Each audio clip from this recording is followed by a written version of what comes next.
Ay nako, Chad, dapat mapatawa natin to dahil pag hindi natin napatawa to, katapusan na natin. Sige, gawin na natin to. Oh, sige.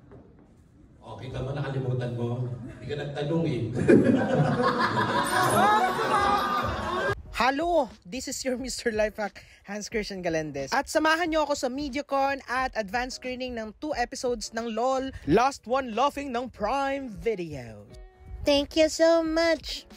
Prime Videos for inviting me. Bakit ganun yung boses? So since wala namang audio, voice over lang, explain ko na lang sa inyo kung ano yung palabas na to, no? So magsasama-sama ang 10 sa pinakamagaling na komedyante sa bansa. Nalaman lang nila magkakasama sila sa mismong araw ng shoot. And nandyan sina Jason, si Pepe, Chad Kinis, si Empoy. Naku, nandyan din si Kim Molina. Di niya alam na kasama ang kanyang partner, si Gerald. Nandyan din si Negi, Tuesday Vargas, at naku, ito, pasabog, Rufa May Quinto. Kasama rin si Victor Anastasio kasi may sakit siya dyan. At hosted by none other than Meme Vice.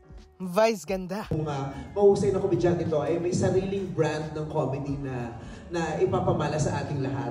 At makikita din natin, hindi lang kung sino ang pinakamagaling magpatawa, kundi kung sino ang pinakamagaling magpigil sa pagtawa dahil that is the biggest challenge. So ayun, sa loob ng 6 hours, dapat walang matawa. Tapos binigyan nila tayo ng sample during MediaCon. So pinakita ko ng stage kasama si Ian, si Jico.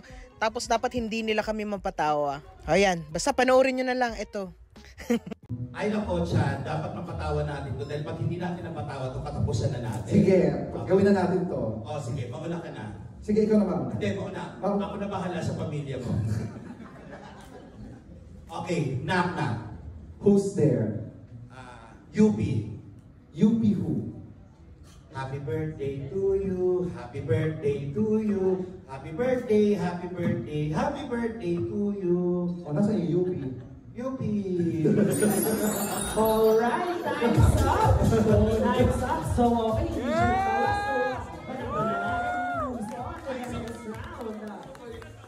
Kapilisan niyo, malapit na. Ako mabilis naman. Knock, knock.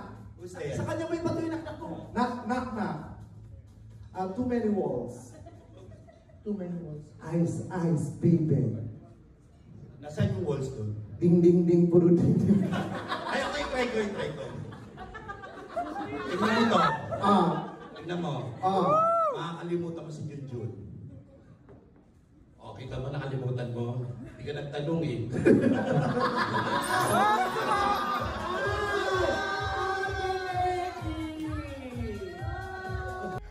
Alam mo, dapat ako talaga nanalo dun eh, kasi lagpas 1 minute ako hindi tumatawa eh.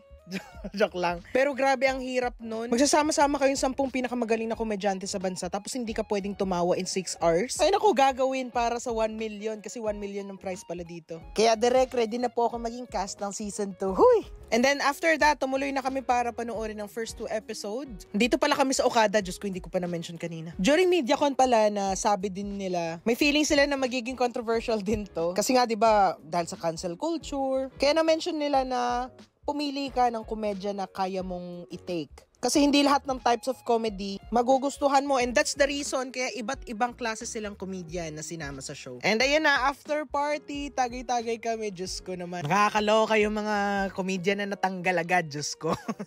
But for sure, may enjoy nyo to, promise. You can watch LOL Last One Laughing only on Prime Video starting on July 4. Oh, di ba? At wala. Oh, ayan si CapCut, chikahin nyo.